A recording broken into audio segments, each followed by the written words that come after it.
Ok.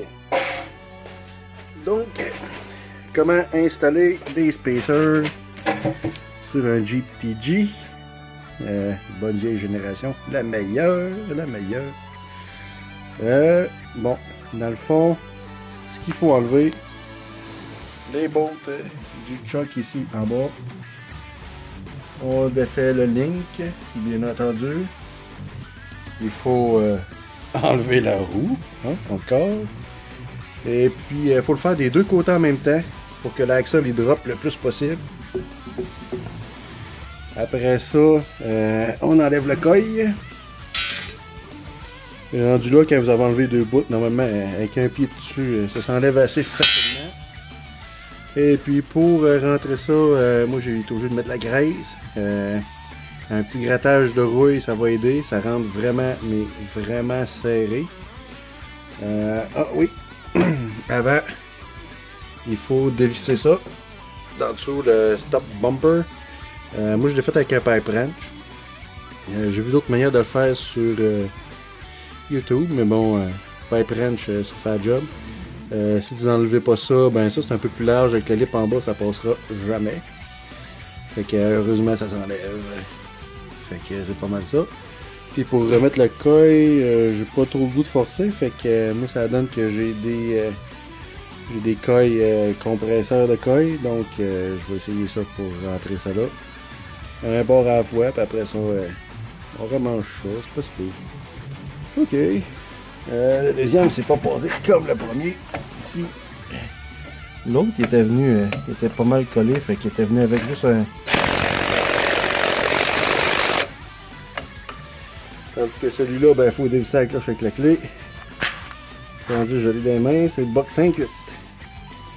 Puis après ça, il faut remarcher le super petit téton de rubber. C'est aussi dur que ça. Là. Ici, je voulais vous montrer un peu le setup des fois qu'on a besoin de faire pour être capable de rentrer des choses quand on est tout seul.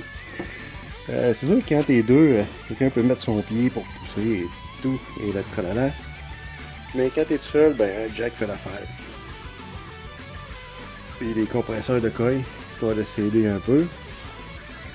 Et puis un fucking bloc de 3 pouces. Honnêtement, peut-être pas mal le maximum à utiliser avec ces coils-là. Honnêtement, puis les coils originaux dans ma tête sont 100 fois mieux que des styles de rough country. Désolé pour ceux qui ont des rough country. Bon, oui, mes amis. Ah, petite chose, j'ai oublié.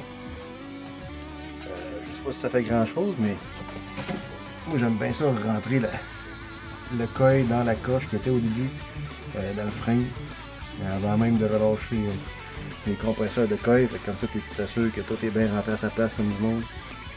Et que ça va bien aller, ce Jeep là. Ok, spacer en arrière.